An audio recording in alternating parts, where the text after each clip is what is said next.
Dengan menggunakan harga semasa tahun 2026, rumah model ini dianggarkan hanya sekitar RM181,000 sahaja. Tahu berbaloi atau tak, jom ikut saya review rumah ni.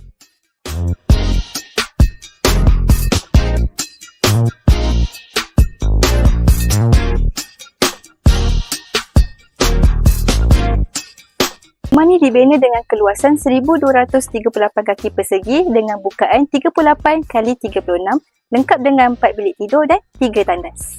Untuk design ni, bahagian hadapan kita ada plaster plated dan kita bagi cat 2 tone color luar dan 1 tone untuk bahagian dalam.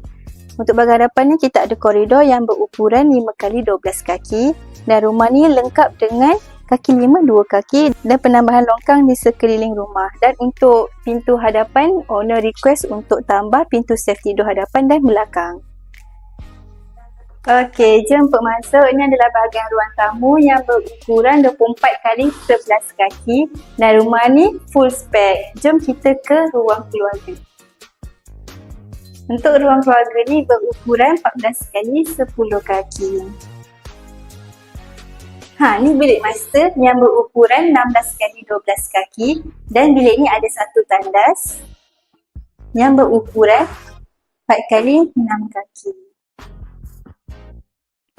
Next, bilik kedua yang berukuran 12x10 kaki, ada 1 tandas yang berukuran 4x6 kaki. Dan bilik yang ketiga berukuran yang sama, 12x10 kaki. Okay, last, bilik yang keempat yang berukuran 10x10 kaki. Okay, next kita ke bahagian ruang dapur yang berukuran 20x12 kaki. Ada tabletop yang berukuran 12 kaki. Untuk dapur ni kita ada juga 1 tandas yang berukuran 4x6 kaki. Kita ada satu lagi ruang. Kita ada ruang laundry yang berukuran 4x6 kaki. Jadi macam mana, cantik tak rumah ni? Kalau berminat nak bina rumah atas tanah sendiri, boleh hubungi UJC sekarang tau.